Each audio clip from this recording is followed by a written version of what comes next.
And it was this idea of just very DIY, like and we learned a lot from being activists, just like you just jump in and do these things and you be spontaneous and you don't need to ask anyone's permission and there are no rules.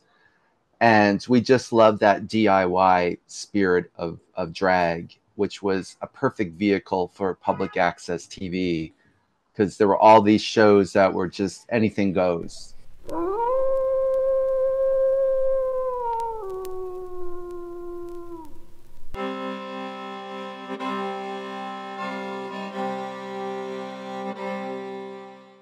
It's a Always ask consensual consent. podcast.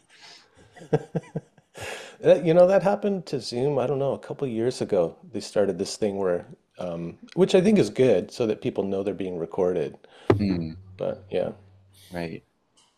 I always think it's just kind of funny to say it's going to ask you for your consent. Like, I've what do we? wow, I haven't been asked that in a while. I'm old school. We just go for it. We don't discuss it. Well, that's kind of why I wanted to have you on the podcast, Glenn. Um, okay, like just background for listeners. I've been thinking a little bit about old school gay culture and me growing up in the 80s and 90s and how much that was a part of my kind of like well, it was a part of my like coming of age and my kind of artistic life. There's a lot of influence there. So I had Jack Mason, who's got a podcast called The Perfume Nationalist. I had Oh, him on. oh, yeah, You know okay. him? I know about him. He's very controversial. I know. He's a Yeah. friend of yours? No, I just had a conversation with him, and Okay, it was a nice conversation. okay. Um, so then, oh, you're Sorry in New about the York. noise. Sorry about the Whoops. Your listeners will have no doubt that I'm in New York, Alphabet City. Wow, yeah, such a New York sound, those Yeah, sirens. it's good. Um, Okay, and then I reached out to Camille Paglia to see if she wanted to come on and talk about queer culture and its influence on art and fashion and things like that, and kind of what's happened to old school gay culture. And she said, "Well, no, I'm too busy, but my friend Glenn, he's the person to talk to. He's doing all this work around this. He'll be perfect." So then I reached out to you, and you've been sending me these videos of films that you'd done in the 90s. Hmm. And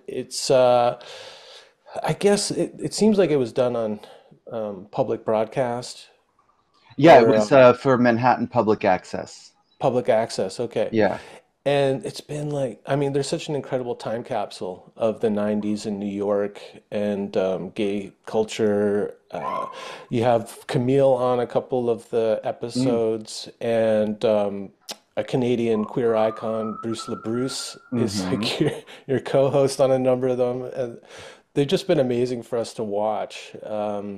And so I'm like really happy to talk to you. I've kind of fallen in love with your Glennda persona watching these old shows. You're so charming, and you and Bruce had such a good kind of rapport. It's amazing to watch.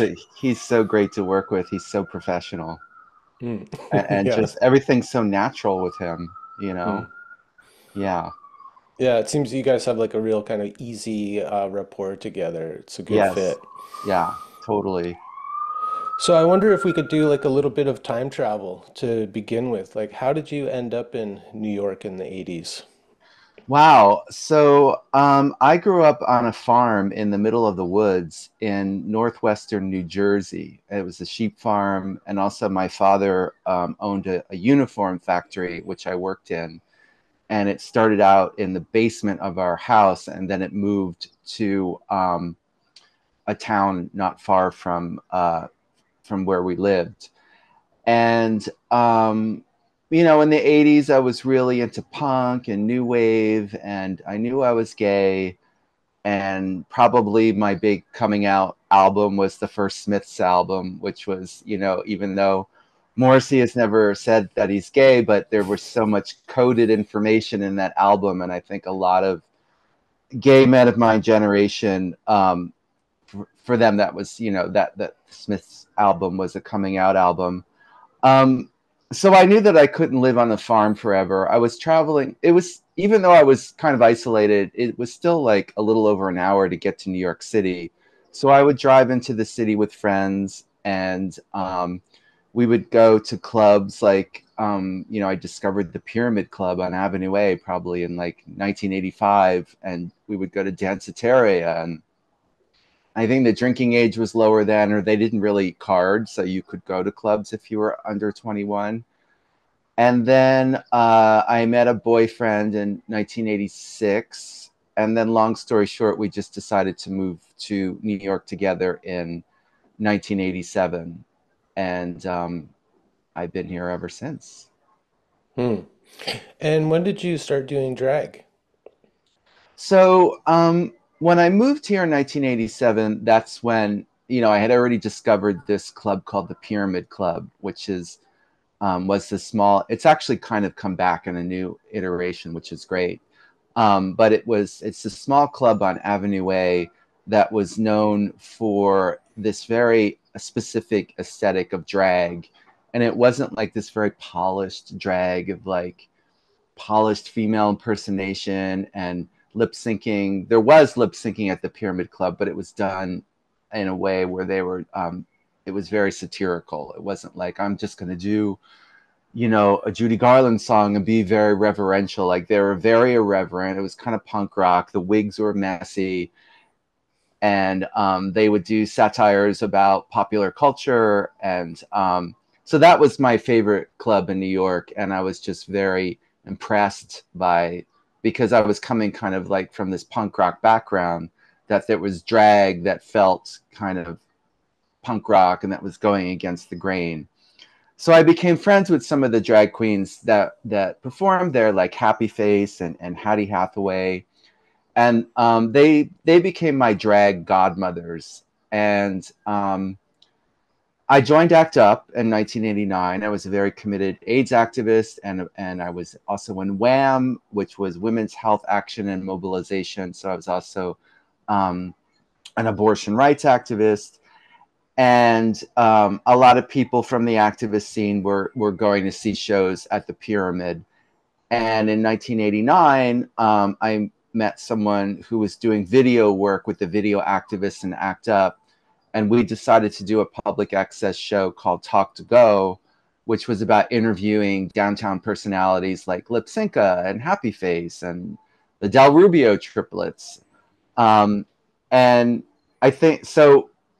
The first wig I ever wore, I borrowed from Happy Face. And I just knew I wanted to start doing their style of drag because it just felt so free. There weren't all these rules and you didn't have to look perfect. And I sure didn't look perfect when I started drag. It was this wig that he gave me. I think there were cockroaches living in it. You know, it was just a mess. And I sort of had this, you know, half-assed outfit that was sort of like gender, you know, it was like androgynous. And so I met Brenda Sexual while we were doing Talk to Go. And she was this East Village drag queen who was just kind of doing drag on her own, and his real name was his boy name was Duncan Elliott. So we co-hosted a show at Wigstock, which is this famous drag festival that used to be held in Tompkins Square Park that Lady Bunny organized, and it really came out of the Pyramid Club scene.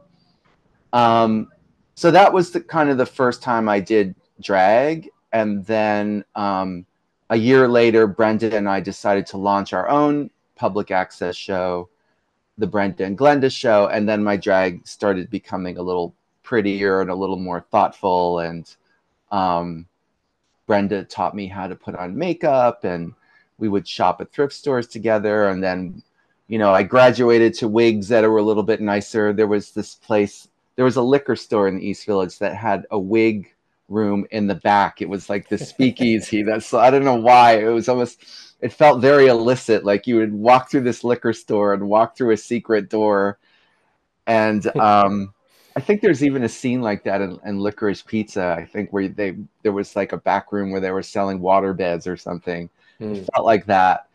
And it was run by a Chinese woman, and she just loved that all these fags are coming in and trying on wigs, you know, and she would really help us, like, oh, this wig is good for your skin tone, and you look good as a blonde, and um, Amazing. so yeah, so and it was this idea of just very DIY, like and we learned a lot from being activists, just like you just jump in and do these things and you be spontaneous and you don't need to ask anyone's permission and there are no rules.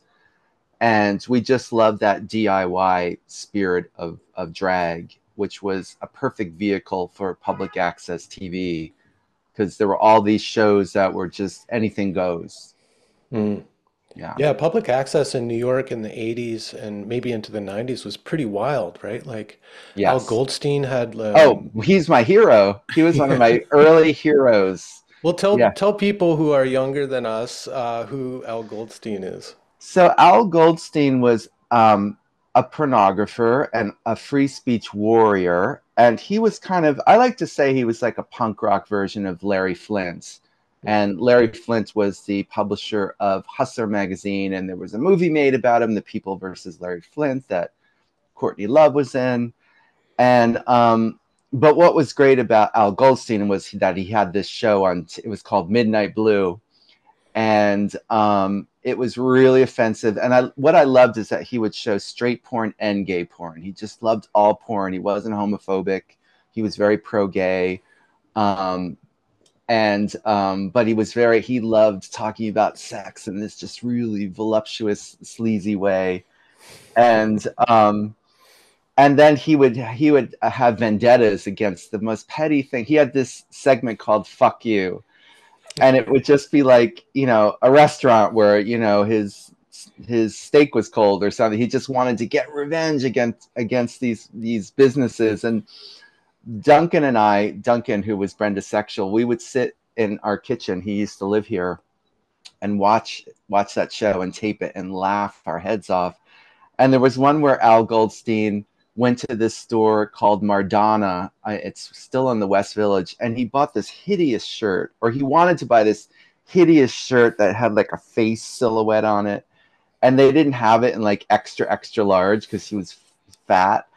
And he was appalled that they didn't have his size. So he did a fuck you again. Fuck you, Mardana.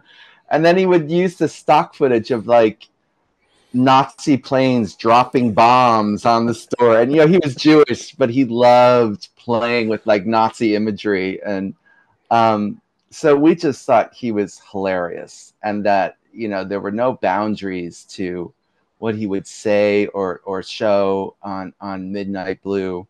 And we loved his pro pornography stance. And it was just so exciting to be able to watch porn on TV for free, you know? Yeah, that's wild.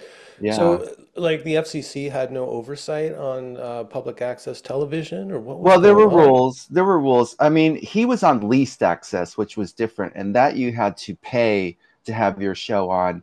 So they would have advertisers. So he had a lot of phone sex ads, just like the Robin Bird show. She was this great. She's still around, but she had this show where she would have strippers on from Times Square, male and female strippers. And so they would have lots of phone sex commercials to pay for their time. Where public access, which my show, the Brenda and Glennda show, was on, that was free. Hmm. And there were certain rules, like you could show genitalia, but you weren't allowed to touch your genitalia, you know. And least access, I don't remember why they were able to show porn. They just were like, you just knew. I think it had to be on it after a certain time. And then I know that later on there were some issues of censorship because Robin Bird used to tell me that she was having some problems with her show. But when I arrived in New York in the 80s, I think it was on Midnight Blue. It was one of the first leased access, public access shows I turned on in this apartment that we were, subleasing. And it was a woman masturbating and doing female ejaculation. Like you could see this on TV. And I was like, wow, this is so educational. Like I had no idea that women could ejaculate, you know? And there was this wild period where you could just show anything, but I think the FCC started closing in. It never happened to us. And we would sometimes show porn just in a way to like illustrate something that we were talking about, but it would be very softcore. Mm. Um, but it was definitely a wild time, especially now. Like, you know, on Facebook, people get put in jail if they post a photo of a naked marble statue. You know, it's just like Mhm. kind of wild how dystopian things have become. Yeah, it's almost like we've regressed into like a 1950s Puritanism. Yep, totally, Yeah. totally. So, talk a little bit about the show. What was the original intent of it? Like, Well, was it was it coming out of the activism? yeah, it was coming out of, it was a combination of our activism and ACT UP and the drag of the Pyramid Club, and we wanted to combine that drag, which was very satirical and wild and messy, but it wasn't necessarily political. So we wanted to reach apolitical people, who, for whatever reason, they didn't want to get involved with ACT UP, they didn't want to march with ACT UP, maybe they were afraid of getting arrested, or they just were apathetic. And we knew that drag was a way of capturing people's attention and sort of a Trojan horse for bringing in political issues about AIDS and queer visibility and violence against lesbian and gay people. Um, so the show was very fun and campy, but we addressed all of those issues, and that was our strategy, and it was Mm, about doing drag in public, not in a nightclub. So our mm. very first show, we took over the Ninth Street crosstown bus with a group of drag queens and people from ACT UP and just people in these kind of groovy wig stock costumes, and we did a talk show in the back of the bus. And the whole point was just to like, I mean, in 1990, it was radical to be a queer drag queen in public, to assert that in broad daylight. You didn't really see that. Mm. So it was a political act to do that. Right, because you guys weren't, like you're saying, there's more of like a trash aesthetic to it all, very kind of like proto grunge. Hmm. So you guys weren't trying to pass. No, no, no, definitely not. I mean, if anybody thought I was passing, they need to get their eyes checked. Um, yeah, I mean, that was the old school, and I mean, that's something that I respect, and it's fascinating. Going back to the 1950s in the East Village, there was a club called Club 82, um, on East Fourth Street over here, and there was a lot of that female impersonation, and the men were pretty, so they were able to pass. And it's fascinating to look at vintage photos from that period. But our drag, of course, was more like punk rock. It was activist. It was DIY. Sometimes it was like half-mast drag. RuPaul came out of that school Mm. of drag. Yeah. Hmm. Yeah, like there was a kind of particular art form to drag, and then it was kind of like you guys were subverting that in a way, Hmm. like you said, more DIY aesthetic. Like Yeah. it's apparent that you're kind of like putting things together, and maybe shopping at the thrift store and Mm. that kind of thing, and making your own t-shirts and stuff, right? But the other thing about the drag that came out of the Pyramid Club that we adopted, was that it was drag that was not about commenting on women or satirizing women or lampooning women. The East Village school of drag is we were commenting on drag. Drag is something that's had existed for decades. So it was a satire of drag. It was drag satirizing drag. Hmm. And so it had a kind of a postmodern layer to it, and that's what we liked, because we were also very feminist, so we didn't want to do drag that was could be conceived as being offensive to women. I don't think there's anything wrong with that. I think there's that kind of comedy and that kind of burlesque bodiness, fine. It's not really what we wanted to do. We Because we were addressing feminist issues and things like that. Hmm. So it definitely wasn't about lampooning women. Hmm. So, was doing drag kind of like a way to show allyship with women? Yeah, I definitely think it was. I've always had a lot of women friends. I mean, and there were different types of gay men in those days, and there were the gay men that only hung out with other gay men, and that's true today. And I can't stand that kind of gay man, which is why I don't go to like Fire Island and places like that. I hate these like clans of gay men. My initiation into the world of activism was I had a lot of women mentors. Uh, and who taught me about feminism. And I also learned about movements from the 60s. And there was this one woman in ACT UP, her name was Maxine Wolf. And she was one of those warriors from the 1960s. And she was a Maoist, Leninist, hardcore old school feminist. So it was fascinating to learn about. Hey, I want to take a moment to speak with you about this channel. Currently, only 11% of viewers are subscribed to the channel. I think those numbers are terrible. So if you're enjoying this content and you want to help out the channel, please take a moment right now to like this video and subscribe. And if you really want to help out the channel, you can become a member of the Howl in the Wilderness Patreon, which will give you access to early release of full ad-free episodes, plus access to the archive of the first 100 episodes of this podcast. It would really help me out and allow me to keep creating content like the interview that you're watching right now. Okay, thanks so much. Now, back to the interview. Oh, am I back now? Yeah. Okay.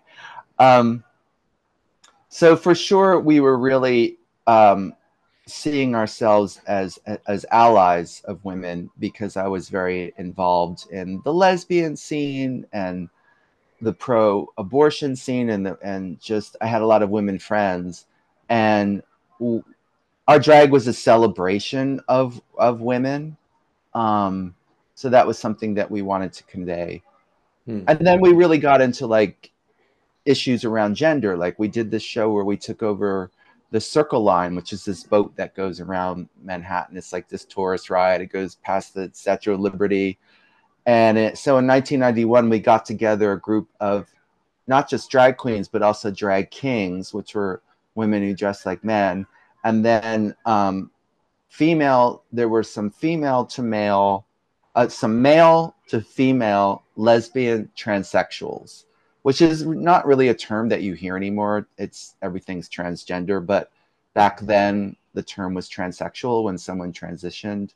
So we started really getting into these discussions about gender and what it means to be a woman and what it means to be a trans woman, and how is that different from drag, but um, how do they work side by side, and also the whole theatrical phenomenon of drag kings where women, and that was really about women commenting on masculinity and sometimes um, showing how absurd it was, but also it was this kind of sexual thing where like lesbians like dressing up as men because it felt sexy and they could move through these worlds if they were able to pass.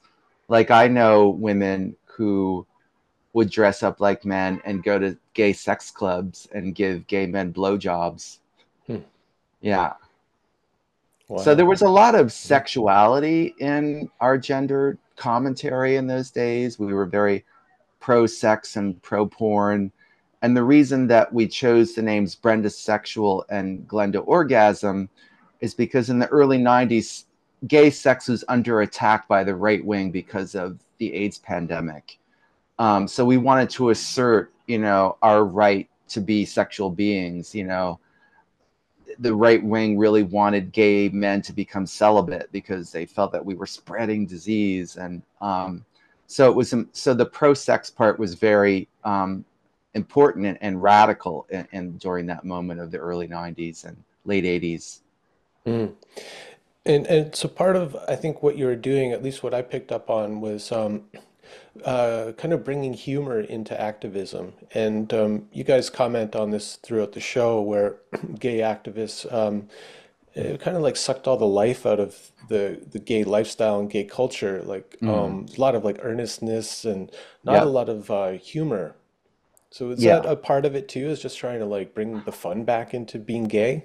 Yes. I mean, at ACT UP, it was like ACT UP meetings were huge. So it was a lot of different kinds of people. And it was very diverse. But there were people that were very like serious, and there were all these politically correct. I mean, people today talk about like Bill Maher, who I actually like, but they'll talk about like woke and how are there all these rules about what you can and can't say.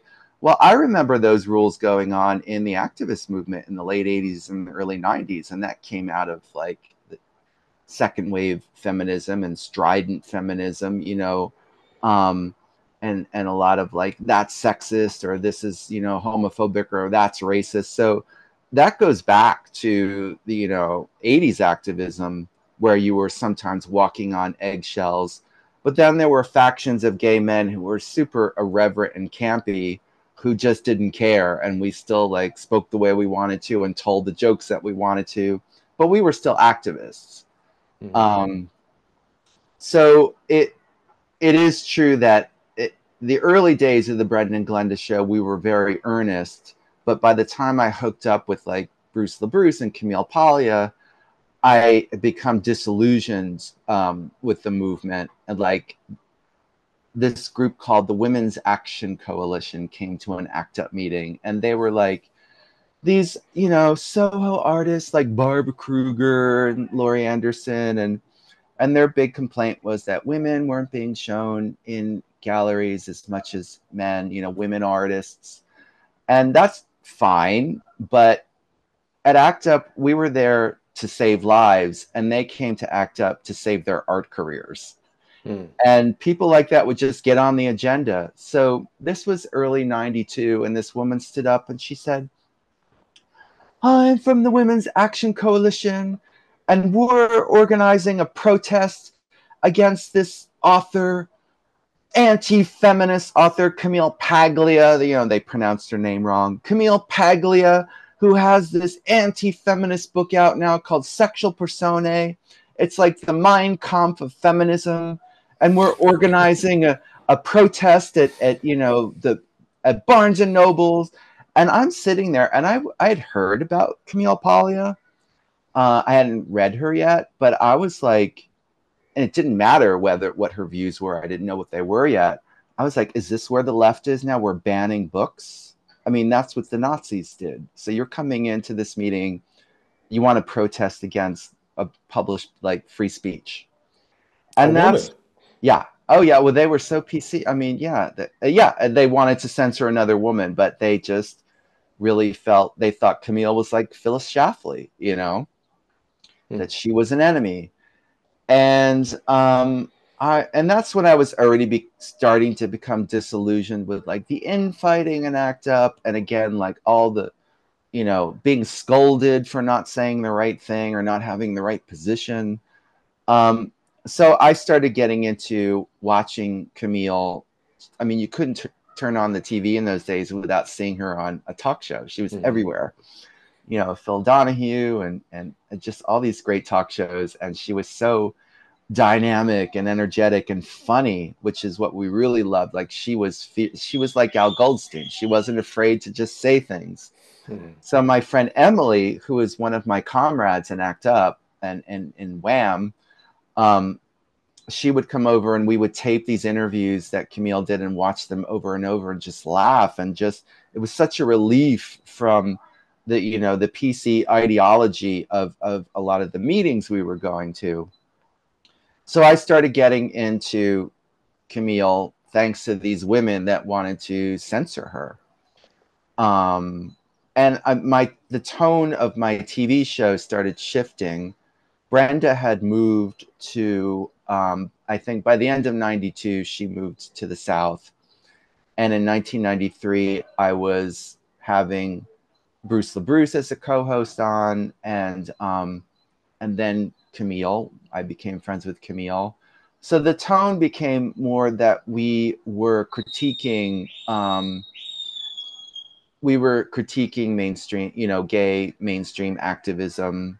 and um, and queer ideology and queer identity. Hmm.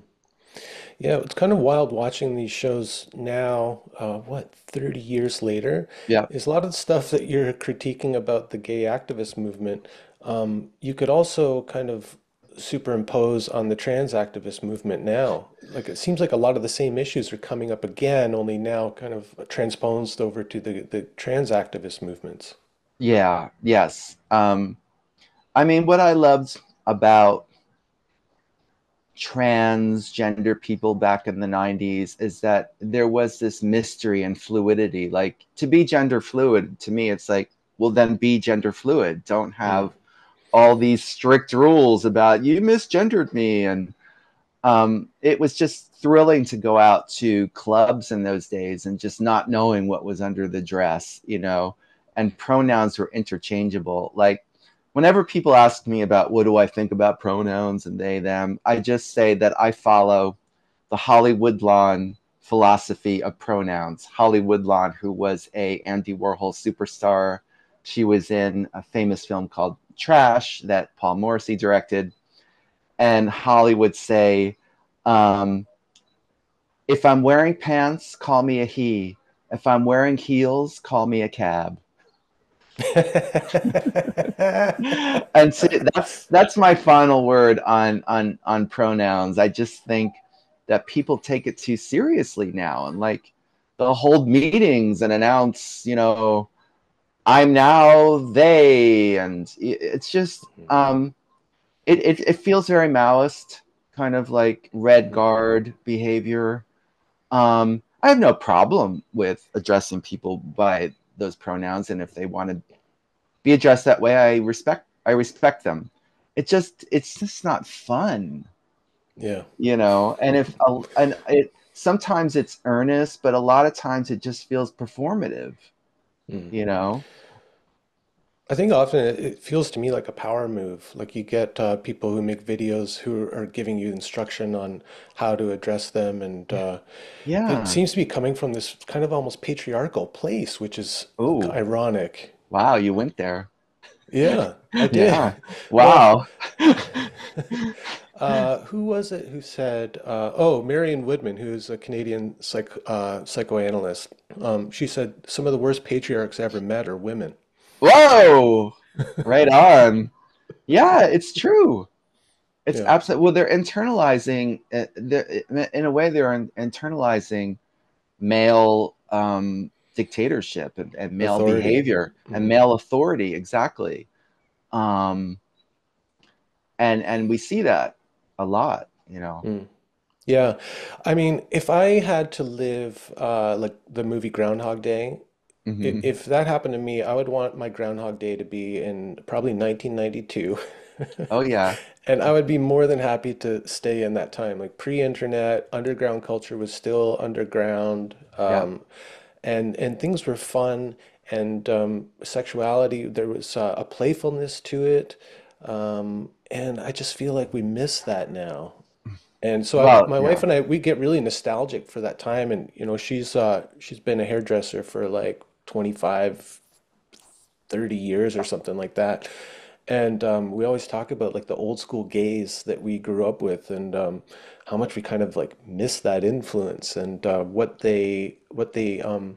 how they contributed to culture, particularly counterculture. Yeah.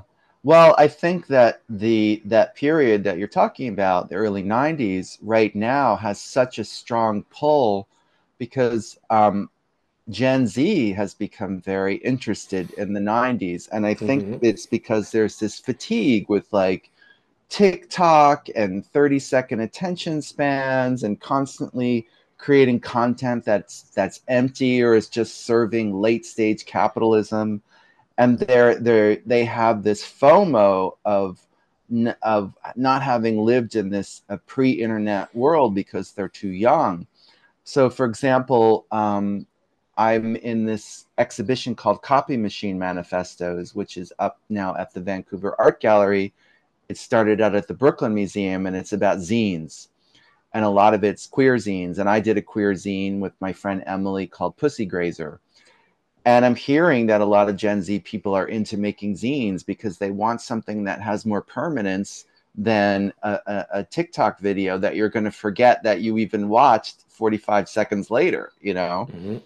And just the being released from, you know, there was no internet and there was no social media, and you didn't have, you had more time to do other things, and people would meet in cafes and have conversations, and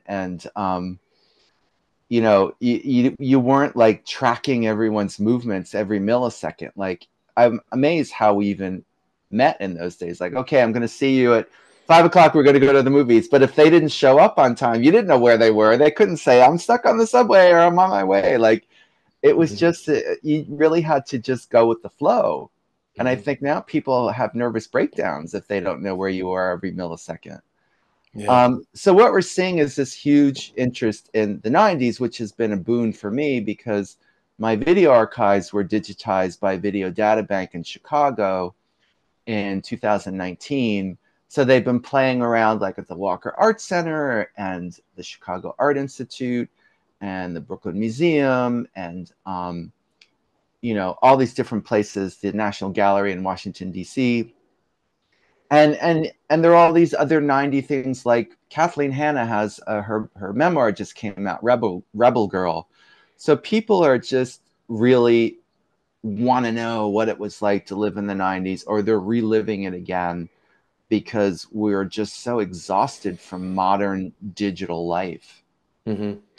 Yeah, it's, I've thought, it's kind of seeing what's going on in culture, seeing how kids are affected by being always online and all of that, like the attention spans, the anxiety. And my wife and I, we don't have children, but we think like about like what our role is as Sorry. wow, This is now the they're center drag of racing. action here. Yeah, this is it. Saturday afternoon in Alphabet City. Oh Amazing. yeah, yeah. Well, it's nice to know New York's still alive. God. It is. Oh, is it ever? It's noisy. So we talk sometimes about like what our role is as Gen X people who grew up at this pivotal period, like pre-internet or especially pre-social media, because the internet in the early days was just another way for us to connect to other people in the kind of alternative counterculture. And I think of it sometimes like we're a bridge actually to that previous more analog time. And so now that these Gen Zers are coming up and they're really they're interested in this period and like the art forms of that period. We're there actually to kind of to be like a cultural bridge in that way, and maybe even to mentor them and say, Mhm. yeah, there's another way to be actually. Yeah. And I see the same thing. Like I do a youth rock band program here, and all of the kids, 14 to 17, all they want to play is grunge music. And they're Yeah. just discovering more and more, and they come and they go, "Hey, have you heard of like Fiona Apple? Have you heard of this Oh band or my that band, God. you know?" Wow. And I Good. love it. I Like, love yeah, it. Yeah, because music today is terrible. it is. And they see It's it actually. yeah, yeah, Yeah. yeah. But So I mean, is that part of like what you're seeing too in terms of what your role is now, is to be a kind of cultural bridge for people who are like fed up with you know, I what's it called? absolutely, yeah. I think of myself as an ambassador of the '90s, I love that. and Yeah. which is why I'm always pushing to do these screenings and just to get to not just have it on YouTube and so that people can just stream it from their couch. I like to see people in theaters and hear people talk about what they think about it. And thanks to Video Data Bank, this time capsule of the '90s, the Brenda and Glennda show and Glennda and Friends, I'm able to bring that to new generations, and new audiences, and so yeah, I definitely think of myself that it is my role to educate people on what that period was like, especially that kind of very niche queer, um, the queer scene in downtown New York, because Mm. there are so many legends about it, and the clubs and activism, and there's been shows like on Pose, that show Pose, they recreated the Stop the Church action at St. Patrick's Cathedral that ACT UP did, and So, and they don't always get it right, you know. So Hmm. it's people like us. It's our job to like be historians and tell these stories. Hmm. That's great. Yeah. How did you meet Bruce LaBruce? Oh wow. So I knew about Bruce because of his fanzines, JD's, and there were some other ones that he did with his friend Candy. JD's he did with GB Jones. And then in 1991, Brenda and Glennda were invited to film an episode of our show at the New Festival, which was the New York Gay and Lesbian Film Festival. And this was the summer of 91. And it was the opening of a film by Monica Troy that my friend Bruce Benderson wrote the screenplay for. It was called My Father is Coming. And so there were a lot of filmmakers in town, attending the festival. And Bruce was showing No Skin Off My Ass, his first feature film. So Brenda and I interviewed him on our show, and Bruce said something like, I don't like drag. I don't really like drag queens, but I like you, Glenda, because you remind me of my favorite cousin, and we just clicked. And and then I went to a press screening of No Skin Off My Ass, and I thought it was amazing. It's still one of my favorite films, and we became like friends instantly. We were just hanging out all the time, whenever he was in New York. And then a year later, he started appearing on the Brenda and Glenda show, and then he became a regular co-host on Glenda and Friends. And I created the persona of Judy LaBruce. I was going Um, to ask because yeah. you say he didn't like drag queens, but yeah, Yeah. he shows up in drag I on the got him show. into it. It's because of me that he started doing drag. And I think the reason he didn't like it initially is because he was coming from this old school feminist perspective, which was something that was a theme, I think, in the gay punk scene in certain cities. And I know that, GB Jones was very feminist. So I think they thought that drag was misogynist. And, there's some validity to that. And so Bruce kind of arrived in New York when drag had been reinvented by the queens of the East Village and the Pyramid Club. So it was the perfect kind of drag for Bruce. Mm. Yeah, I lived in Toronto for many years and had friends who worked in film and worked with Bruce. So I'd known about him and his movies like Hustler White, but I didn't realize how funny he was. And he's hilarious as Yeah, when he's he a does his natural. Judy persona. It's Yeah, great.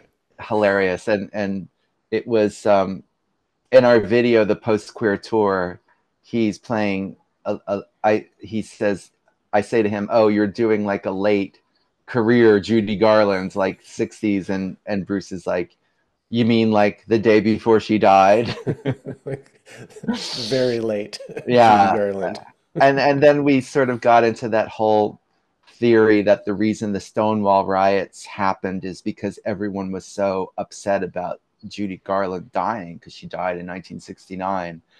And there was a schism in that theory in the activist movement. A lot of ACT UP activists thought, oh, that's old school and that's a ridiculous old school queen way of thinking. They weren't upset about Judy. It was people fighting back against the police. And Mm. but Bruce and I really wanted to assert the power that Judy Garland had in pre-Stonewall gay culture, and how gay men identified with her because she was strong, but she was also very vulnerable, and kind of a mess, She's and a very lot of, wounded, yeah. yeah, wounded, and a lot of Hmm. gay men felt wounded, and you know gay men who had drinking problems identified with Judy. That was her way of dealing with being Judy Garland, and it was their way of dealing with being gay.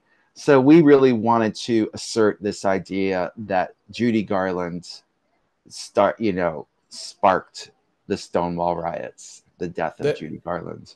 that it was a kind of outpouring of grief and Yes, mm, yes, yeah, yeah, I know Camille subscribes to that theory. She writes oh about yeah, that. Yeah.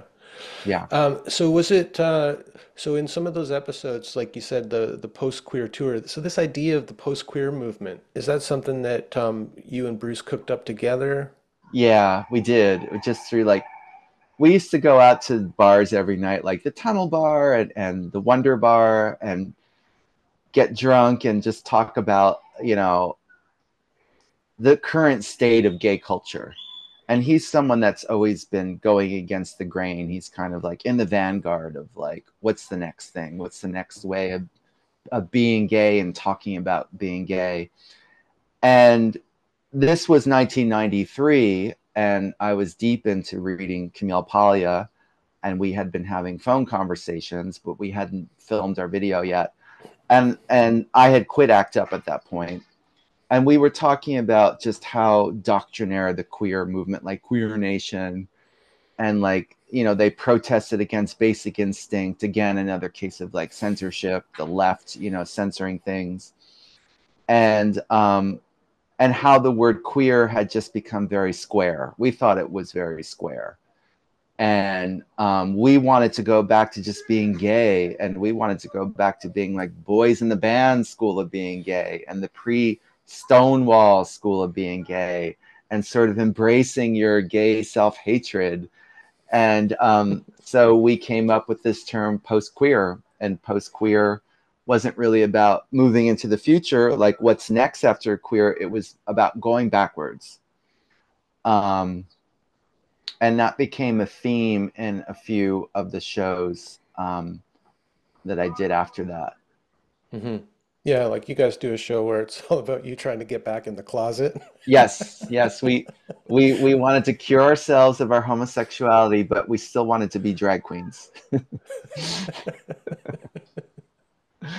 But also like be able to pass. Um, I think it was in that episode where you read a couple passages from Camille Paglia. Yes. Let me like read one of those here because I think it's like kind of amazing, and I think it really still speaks to what's going on in this time. Again, like transposed from gay culture to this kind of post-gender culture. Hmm. Where everyone's trying to normalize, right? Yeah. And to fit in, and we can Yeah. see like what happened to gay culture after it became mainstream is like all the kind of like excitement and life got sucked out of it. But Camille writes, homosexuality is not normal. On the contrary, it is a challenge to the norm. Therein rests its eternally revolutionary character. Nor note, I do not call it a challenge to the idea of a norm. Queer theorists, that wizened crew of flim-flamming freeloaders, have tried to take the post-structuralist tack of claiming that there is no norm, since everything is relative and contingent. This is the kind of silly bind that word-obsessed people get into when they are deaf, dumb, and blind to the outside world. Nature exists, whether academics like it or not, and in nature, procreation is the single, relentless rule. That is the norm. Okay? Our sexual bodies were designed for reproduction. Penis fits vagina. No fancy linguistic game plan can change that biologic fact. I So mean, Glennda read that on A Case for the Closet, an episode of Glennda and Friends, which you probably saw. yeah. And that got such a big response. And I have friends that still come up to me and will quote penis fits vagina, because it's one of those lines that works both ways. It works as like, this is really an assertion, but it also feels a little bit satirical. There's Yeah. there's like a comedy to it. And Yeah, that's what I because it would love. be used by like 1950s moralists to say, Yeah, penis fits vagina, this is the way right, God meant it to be, and anything right, else is an aberration. right. Camille was actually, really stirring the pot, and that's what we loved about Oh, her. yeah. Um, and I absolutely agree that this, I've always been against gay marriage. I'm not against it legally, and I'm fine with, I'm glad that it's passed, and that it's something that gay people can do. But I always thought, like, why would I want to opt into that? The whole point of being gay or queer is that you don't have to play by these heteronormative rules. And I never understood why people wanted to be in marriages. I mean, it's like this Ozzie and Harriet idea of life. And it's like, let's not kid ourselves. There are no monogamous gay men. They do not exist. It is a scientific impossibility for gay men to be monogamous. If they say they are, they're full of shit. And just Talk this about whole, being against nature. yeah, I know this friend of mine got married years ago, and I heard that the both of the grooms were on Grinder during the marriage ceremony. We're looking to hook up like right after this. Like, this is how bad it is. Like, wow, you can't just have one day where you pretend to be like monogamous. They're hooking up at the reception after the wedding. Um, so I just always love this idea of gay men being these sexual beings, and that we're defined. This whole idea is, oh, we're not defined by our sexuality. Straight people aren't defined by their sex. No, we are defined by our sexuality, and gay people are different. This whole Mhm. idea that we're the same it's ridiculous. It's not normal, and that's what we love about it. It's Mhm. outlaw activity. Yeah. Um, and over the past few decades, it's really become normalized. But at the same, in a way, I kind of appreciate this gender non-binary movement, even though they're a little bit humorless. But at least they've created this new identity, which is outside of the mainstream of normativity. Like, there's something else. They're not Mhm. they're like this other third gender, or they're non-gendered, and I it, there's something radical about it, Yeah. but again, it's a little too humorless for me. um and That's an understatement.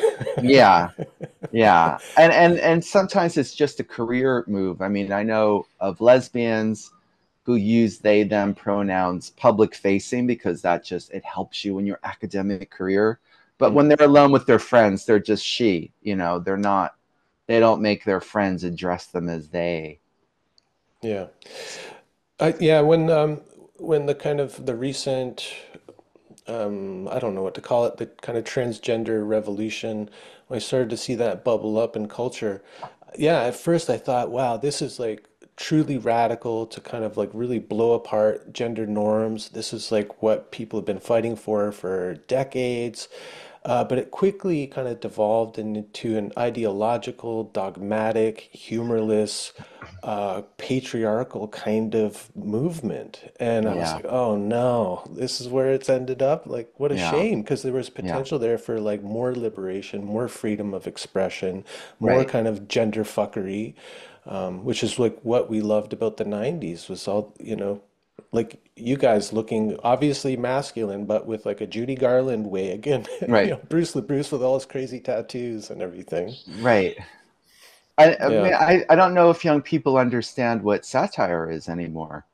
yeah, no. Because when I showed, I don't know if you saw, we did a video about the Riot Girl movement, and Yeah, it was this great. was, Riot Girls. yeah, Riot Girl, and some people, we were clearly making fun of it by, doing girl, and where's that I and girl, and we were doing it in a loving way. We also Mhm. obviously really appreciated the Riot Girl movement, and I was a huge Bikini Kill fan in 1991, and I was friends with Allison from the band Bratmobile. But by 1993, it was kind of like, all right, come on now. Like, that's when we wanted to like poke fun at it, which is a very punk rock thing to do. Mhm. And so that sometimes I feel like that satire that Bruce and I were doing then doesn't translate today. Mhm. I remember showing that clip at the Brooklyn Museum to this very serious group of young people, and I was sitting on stage watching everyone watching this, and they just had these like looks, of seriousness and even shock on their faces, and they weren't getting the joke. Mhm.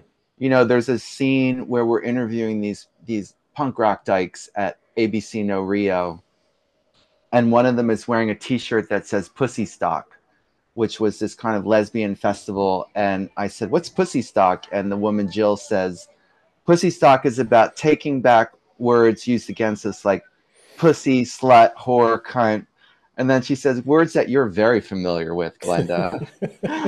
And then Bruce says, "Those words were practically invented for Glennda." And I showed this at the Brooklyn Museum, and I'm looking at the faces of these young people, and I thought they were going to burst into laughter. And they just they looked shocked. Mm. Like they didn't know if it was supposed to be funny or not. Right, like they're probably feeling like, "Are you okay, Glenn? Like, Yeah, yeah. are you Are you triggered? re-traumatized Are watching you this?" triggered? Yeah, are you triggered?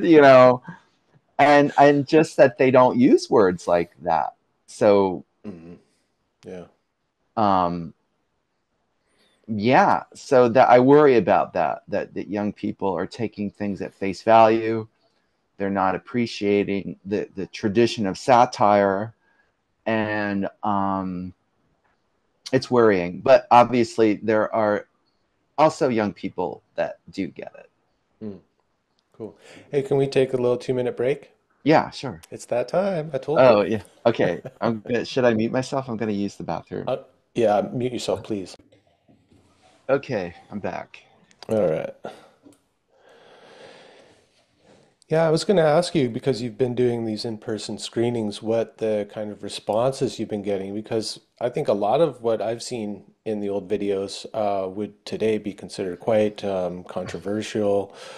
Um, so, you said that you're seeing kind of like they're not getting the satire maybe, or even a little bit shocked, but just give it a general feel like what kind of response are you getting? Are there people who are wanting to see more? Are they excited by it? Are they wanting to start their own things? Um, it's hard to tell. I mean, um, yes, there are some people that are trying to figure out like how they can make this kind of work outside of the sphere of social media. So I think they're kind of students of that, of like the kind of experimental filmmaking that people were doing before the internet. Um, I mean, I think like there's so much like the humor and the satire was so layered in those days, and there were a lot of in jokes, and I it's hard to tell if people how they're processing it. But I Mhm. do know that there's a lot of interest in Camille's work now because people are again feeling exhausted by, for lack of a better term, woke politics. And so I had a screening at in upstate in this place called Hudson, this town called Hudson, and at this fashion boutique called Kusuri, and they sell really wild clothes by Walter von Berendock and Comme des Garçons. And so we showed Glennda and Camille do downtown. They do these queer cinema screenings in this kind of like living room, and there were some young people there, but it was mostly older gays, Mm. and but maybe gays that are were a little bit younger than me in their 40s, and it seems like that maybe either they hadn't seen Camille in a long time or they weren't that familiar with her. But it was like being on a roller coaster. Like every time Camille or I said something, people were screaming with laughter, like they were going down the first drop on a roller coaster. I can't believe Uh, she said that. Oh my gosh. yeah, but you could feel this relief that like people were just, it was cathartic for them to Hmm. hear us talking about these things, and defending porn and fighting against these anti-porn feminists. And my friend Ben, who is like he often sometimes moderates my public speaking engagements, and he's only 29, but he started reading Camille Paglia when he was 14, when he was in high school. And he said that was the wildest Glennda screening I've ever been to. So it's each crowd is different, which is what I love about doing it, showing my work in different cities, is that every screening is different and there's different reactions and people ask different questions, or they're taking away something different from it. Mm. Um, but you mentioned that some of the content is kind of controversial. No one ever, I don't know if people are just afraid, or they don't want to be confrontational. But I haven't had anybody like sort of like ask very oppositional questions like, how can you defend pornography? Or Hmm. people just their questions sort of, they go with the flow. Mm. Okay. Yeah. Yeah, because there is a whole kind of another wave of anti porn activists online. A lot Yes. of them coming out of the, feminist movements, whatever it is, the fourth wave now, maybe. Is that what wave we're at now? That was I the think fifth wave. yeah, maybe Camille was like third, I think, but feminism never really took off, so I don't know where we are. Right. Right. But yeah, so I'd wondered actually if some people had gotten offended by that and took you to task in this Q&As, but Well, yes, in Brattle, I had a screening in Brattleboro, which is I've a whole been nother. to Brattleboro. You have in I, Vermont? yeah. Why? We were living in Montreal and went to visit some people down in Vermont and kind of, did this little tour. Vermont's Hmm. beautiful, but Yeah, was my only time visiting Vermont, and I think Brattleboro is kind of an outlier. And oh, there's a whole story behind that. I don't know if your viewers have time for it, but I will tell you that. So there's this beautiful art space there called Epsilon Spires, which is this former church that these women have turned into a disciplinary art space. So they have exhibitions, they have musical performances, experimental music, and they do a lot of screenings, and they'll do dinners of like food that no one's ever had before, like a Persian dinner where people come and talk about it. And so they invited me to show my Glennda videos in this beautiful space. It's like a European opera house, but it's a church. hmm. And then there was a Q&A afterwards, which we moved to the smaller room. And so this is an example of like, this is not an example of a young person not getting it. It was this gay guy who had moved to Brattleboro, and I think he was like a radical fairy, and he was a little bit older than me, and he was offended by the way the way that Fonda LaBruce and I were going, girl, and he thought that we were being sexist and that we were taking what was this angry young feminist thing and making it into this gay camp thing. And I'm like, Hmm. yes, that's what we were Yes, doing. exactly. Yeah, hello. We were making fun of it, but at the same time, we were celebrating it. And that's Yeah. what, you know, and he wasn't getting it. And he just thought that we didn't understand, right, girl. And so that was an example of someone who just wasn't getting it. But Hmm. I think he just was from even an older generation of older than me of gay men. But what we Hmm. learned about Brattleboro is we noticed a lot of very peculiar behavior there, just like in the stores. And my friend got thrown out of a restaurant because she has celiac disease, and people in thrift stores yelling weird things at us, and some of the people at my screening. And then what we found out is that there's a huge mental institution in Brattleboro, and it's a mental health destination. And the people that are being treated in the mental institution are working, they're living in the real world. They're working in restaurants and stores. And so all this erratic behavior, it felt like a Twilight Zone episode, because like you arrive and it's like this idyllic town, and it's all, mom and pop stores. There's no, big box stores, and suddenly like everyone's acting really crazy. And then we found this out weeks later, and it's because people that live there don't talk about the mental institution. Oh, wow. It's like, yeah, it's like you don't talk about it because they don't, I guess they don't want to stigmatize the town. But Okay. apparently it's very good treatment and affordable. So it's a destination. So it's Huh. this magnet for people that are dealing with mental health issues. But my friend Ben was saying it was like a Twilight Zone episode where the camera pulls back and the streets are actually the corridors of a mental hospital. Yeah, or like Um, there's a wall around the whole thing, yes, and they're yes, bringing in new people on stretchers and straitjackets or yeah. something. I mean, but I don't want to. I don't want to make too Yeah, much yeah. light of this because it's obviously a very good facility, and I read a little bit about it, and it has this very sterling reputation, and that's why there are so many people going there and moving there, because the treatment is so good, and I think it must be affordable because it's these are not rich people. Yeah, Um, and to integrate people into the community, like it sounds yeah, like what they're doing is really good, and it yeah, destigmatizes and all of that. right. But here we are, like kind of giving a disclaimer, like when you're talking about it as like being in a Twilight Zone episode, we're like, but they're doing really Well, good things. And yes, I don't want to, and on this issue, I don't want to come off as flippant.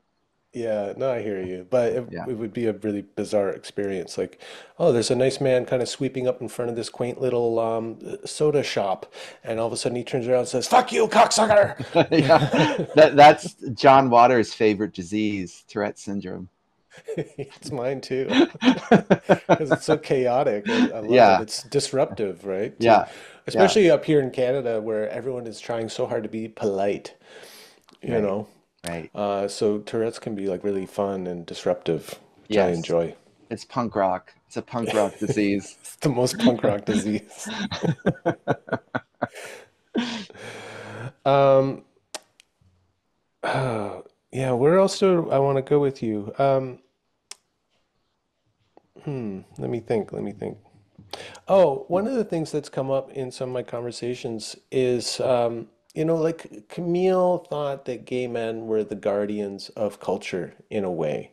Mm, And she said that gay men are the myth makers of our culture.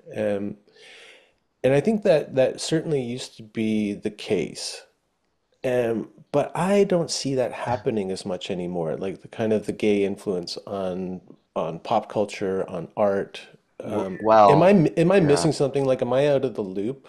Well, I Camille's not gonna love this, but I'm gonna quote Fran Lebowitz, and I'm not a huge fan of Fran Lebowitz, but she did say something really poignant in the first documentary she did, not that unbearable Martin Scorsese series that we were all held hostage by, but she was talking about, because she's been a New Yorker since I guess the 60s, and just this downtown aesthetic that existed in theater and in music and in film, and just the way that audiences, that we had, there was like this secret language amongst gays, and there was this ultra sophistication, in all these art forms, and particularly theater and even Broadway. Suddenly now, like, things became really mainstream and banal, and like eventually we had like the Lion King on Broadway.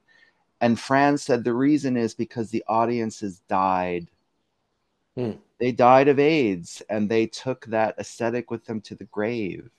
hmm, And I mean, it really, there was that moment in the throughout the 80s and early 90s where it just wiped out huge swaths of the downtown population. My friend Diane lived in the West Village, and she said it was like a graveyard.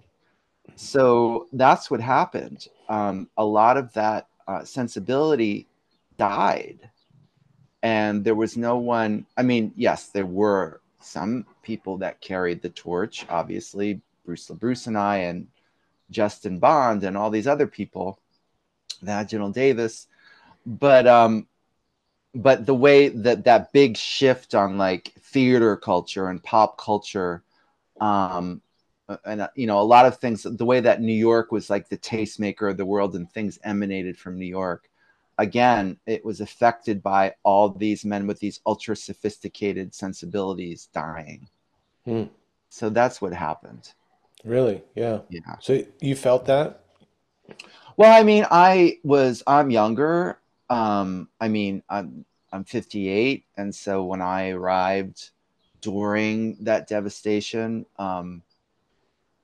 a lot of that ultra sophisticated aesthetic was like things that were going on in the 70s and the 60s, and it was like what Susan Sontag based Notes on Camp on. I mean, she sort of arrived on that.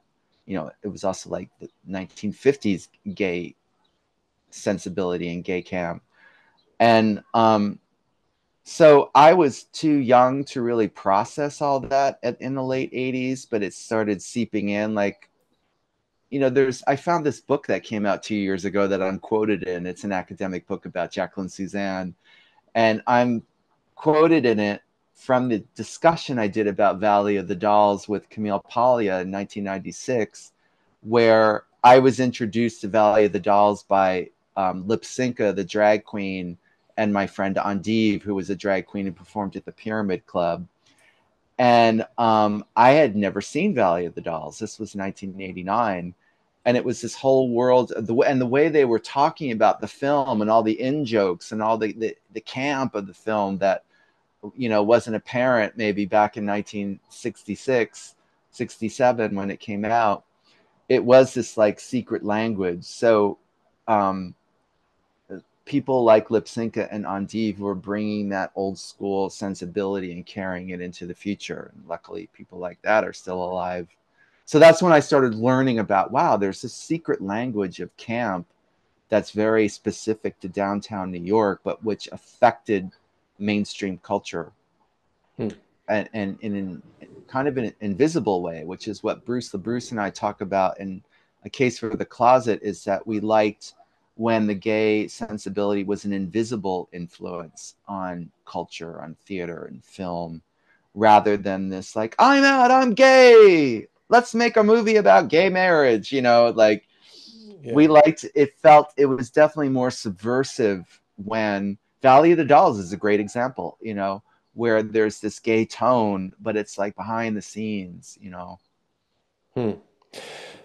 Yeah, there's something about camp that's related to what you're saying about parody and those like really multi-layered satires and like parody as a show of love, but so like the campness is a way to not get like overly sentimental and syrupy about your expression of appreciation. Would you Right. say that's kind of getting the feel for camp? Yes, totally, totally. um yeah, and there's kind of like a biting edge to it. I mean, there's Mhm. intentional camp and there's unintentional camp.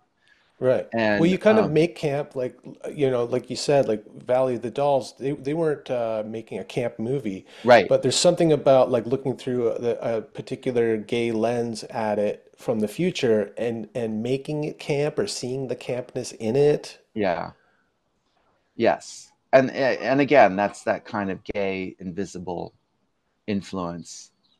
And camp was really a defense mechanism for a lot of gay men in the pre-Stonewall days. It was how gay men dealt with being oppressed and being hated and being thrown out of their homes by their parents. And that's why gay men were and continue to be really bitchy. And that bitchiness is an armor. It's a defense mechanism. And there's a line in Valley of the Dolls when Sharon Tate says, "Well, Neely, you know how bitchy fags can be." And that is something that's a big part of, and like, I think people outside of that don't understand it. They just think, "Oh my God, they're being mean," and Mhm. why are they all calling each other she? That feels sexist. And but there's that secret language of bitchiness, and gay men turned it against each other because, again, going back to the whole Judy Garland period, gay men felt wounded, and when someone is wounded and they're like a cornered rat, they're going to fight back with bitchiness and barbs and sardonic humor, and no one is safe when gay men unleash that. Yeah. Well, it's whereas like a more kind of athletic masculine boy might be able to fight back physically.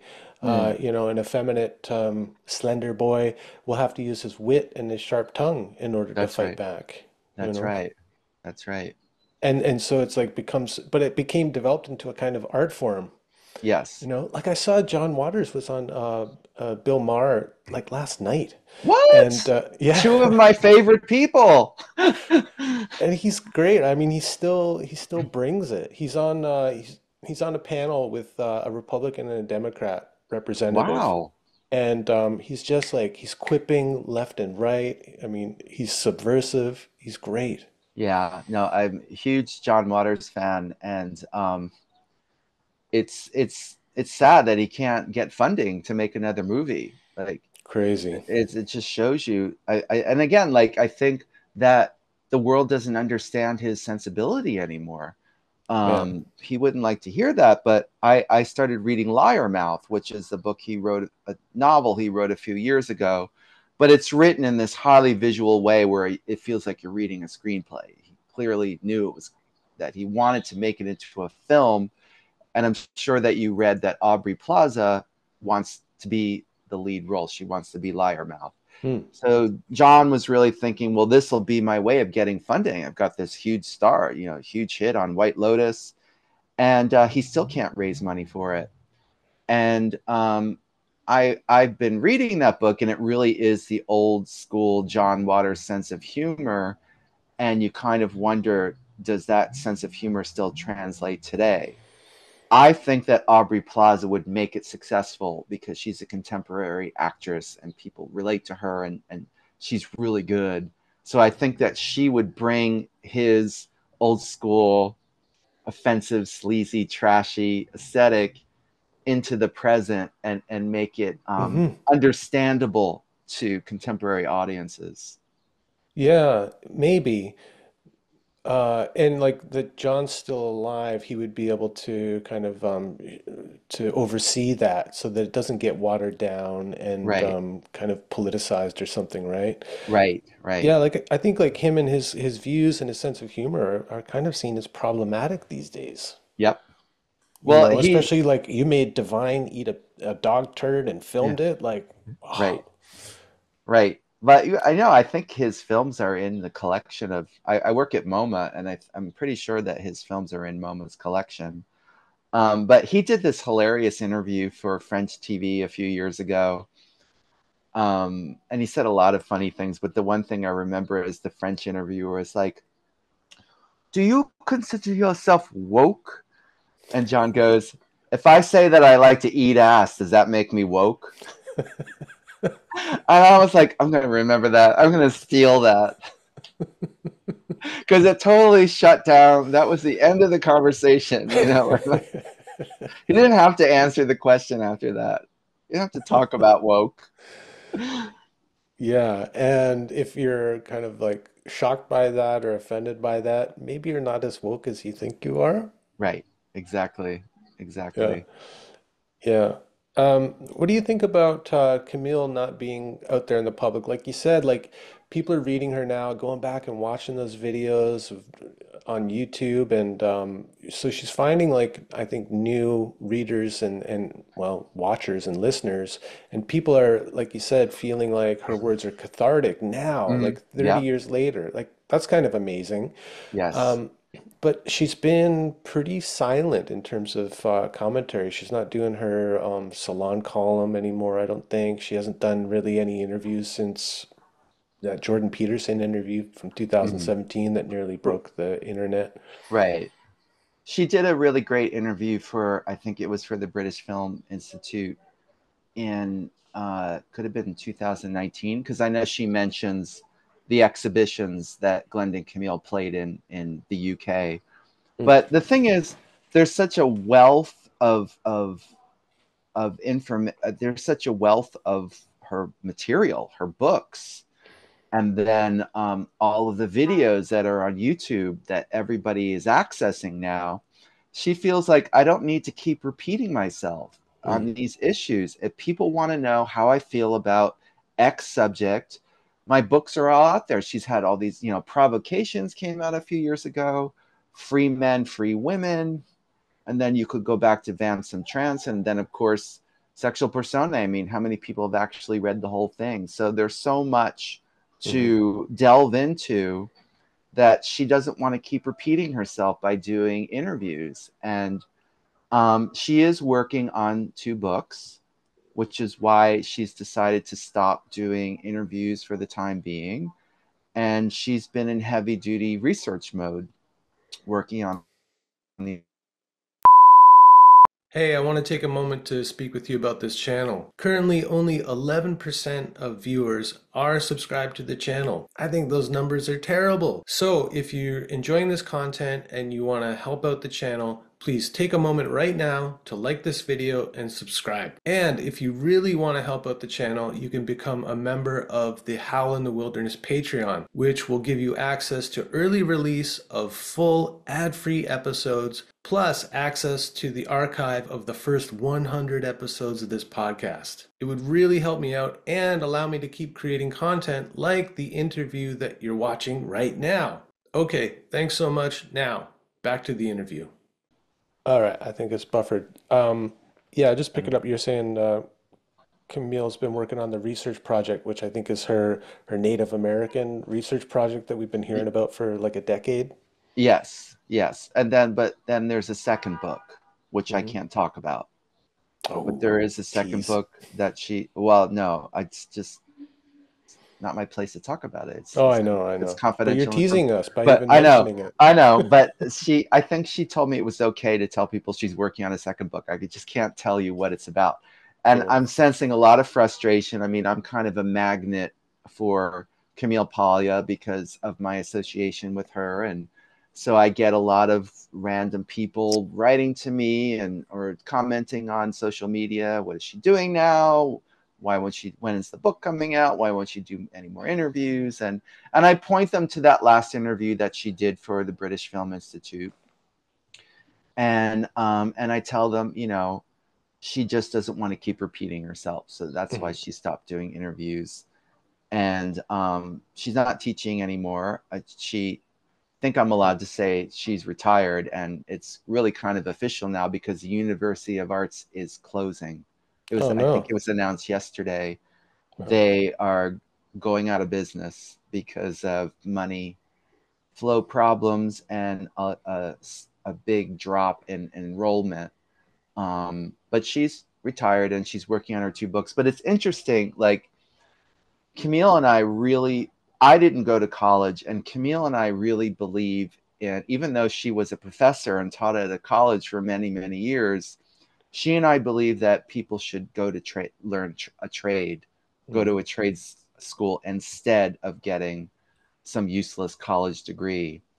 And she always says that I'm in the vanguard of that because, like, I moved to New York with, you know, I graduated high school. I worked for my father in his factory, and the only skill I thought I had was cutting fabric. That's what I did for his uniform factory. And I moved to New York with that skill, and I worked in the garment district. And eventually, I'm a self-taught writer, and now I'm the content manager for MoMA Design Store. I've been working as a copywriter for decades.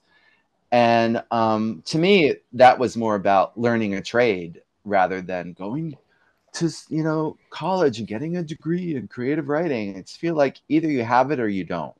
Mhm. And my mother taught me how to write when I was 4 years old. She taught me how to read and write.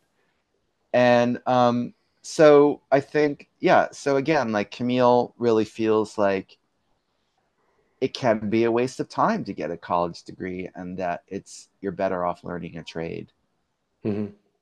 Yeah, that's one of the things I've always loved about her. I grew up working class as well, and I didn't go, well, I went to college, but I always dropped out. I went to music college and then art school later, but became a kind of self-taught graphic designer and then learned through basically like old school apprenticeships. I'd get Mm. jobs working for very little with designers that I really respected and wanted to learn from, and worked under their wing for a long time. And I always loved that about Camille because I didn't, I was well read and things like that, and interested in the world and interested in culture, but I didn't have this like vocabulary of the academy. And when I heard Camille speaking up for like the language of the streets, and I really appreciate that, to value that, and even to uphold it as actually, more important maybe than academic speak and things like that. Mm. Well, that's Yeah. what people loved about Camille appearing on my public access show with, this DIY drag queen. So down and dirty. Yeah, what other academic would have done something like that? Like, I'm going to Yeah. run around this in the street with a drag queen on a public access show. Like, academics take themselves so seriously. They wouldn't, do that. But Camille really wanted to prove that she was a street smart feminist and that she championed things like the Warhol Factory and this, style of art and cinema verite, and that she threw herself into it. She did it. She doesn't just sit in an ivory tower and talk about it. She does it. Um, and I can't think of, I mean, would Susan Sontag have appeared on the Brenda and Glennda show, or Fran Lebowitz? No, Mm. not that Fran Lebowitz is an academic, but you know what I mean. An intellectual, yeah. Yeah, I guess she thinks she is. Yeah. But yeah, when Camille goes after those anti-porn feminists, like live on camera, just kind of spontaneously you come across them, or it looks spontaneous anyway, and she really takes them to task, and they back down from her challenge. Yeah. And Yeah. so she's really walking the walk. And Yeah. also, I didn't realize until watching this that how small she is. Or at least maybe you're very tall and you're in Yeah. heels, I don't What know, but she looks very small, and I just thought she's like a little terrier. I love it. that's what She's so tenacious. that's what she loves about the video is how comical the height differences are. It's like this Mutt and Jeff kind of thing. Well, because you see her like, sitting at Charlie Rose's desk or like behind a podium or something. You don't get a sense of her stature, but she's got such a big personality. And then Yeah. to see her next to you, this big Yeah. gangly drag queen, I mean, it's Yeah. amazing visual. Yes, totally. Totally. Well, Glenn, this has been really great talking with you, and I hope that someday all of these episodes can be made a little more public because people, I think it would help to wake up a yearning for, kind of analog DIY culture again. Because the episodes are so evocative of that time, and like you said, I think it will awaken a lot of FOMO in younger people and maybe help to revive some things that we value. I mean, it, my distributor has now made their archives available by subscription Mm, to various institutions and universities. okay. So once a university subscribes, I know this still feels like it's It's not like gate kept. Yeah. it's still gate kept, and you know what? I'm fine. I am fine with that. Mm, I feel like people are spoiled by streaming culture and they mhm. expect everything to be available and they get angry if it's not. I know. But I got a but what I podcast, man. going back to the 90s, like we had to go to Kim's Video and see if they had that one copy of Russ Meyer's Beneath the Valley of the Ultra Vixens. And if someone had, they would be like, oh, it's out right now. You have to wait. It's like my Generation X, we learned to be patient and that it was a challenge to find material and to find obscure films. And I want people to have to experience that. I Mm. don't want to make it easy for them. Um, but that So, said, there well, there let's is a say let's subscription service now. Yeah. okay, yeah. But also, like, if people do want to see these films, then they could maybe do the 90s DIY thing and arrange to have a screening in their town at the local. I don't even know what people have. There's no centers for alternative culture anymore, but Well, so I think there are. yeah, I mean, like the in ones I Brattleboro. mentioned, Yeah, Brattleboro and Hudson. Um, I hear well, you. they Yeah, should there. invite me, and then Yeah, everyone can enjoy my work. I know that's what I'm getting to, is that would be Yeah. the old school thing, and Yeah. it sounds like you're making yourself available to that kind of thing now. So, Yes. I I would totally love to go on a tour. I don't know how to arrange that. Maybe I need to hire a manager, and just take the videos on the road and just go to all these, small, cool venues all over the US. And Canada, come on. and Canada. Well, okay, North America. Yeah, we North need it up here America. too. Definitely. No, that's why I want to come to Vancouver. Yeah, great. But I would love to do that, this grassroots tour, where again it's not streaming, so I'm there with the audiences and meeting, hearing different perspectives, because all over the US and Canada there's all different kinds of people, Mhm. um, with different sensibilities. And so I don't know if you know anyone who wants to be my manager and to set up a tour like that. I am ready for it. Maybe we could Yeah, crowdsource it, So, maybe. if people want to get a hold of you, is there a way to do that? I mean, you've got an Instagram account. Yeah, and it's just my name, Glenn Belverio. Um, and a lot of people have reached out to me. Like I met this guy Hal Phillips. He found me on Instagram and invited me to Miami to show my Glennda videos. Great. And it's how I got my show at the Walker Art Center. John Davies, the curator, found me on Instagram. So I love Instagram. I think it's just a great way to connect intergenerationally. Like I'm finding young fans on there, and it's a lot of Camille Paglia fans have found me on there. So that's I think the best way for people to contact me. Right on. Yeah. Great. Well, I look forward to the North American tour of Yeah. the Brendan Glenda show and the Glenda and Friends show. It'd be Thank you. amazing. Thank So, you. best of luck and thanks so much for joining me. Appreciate Thank it. you. Thanks for having me on.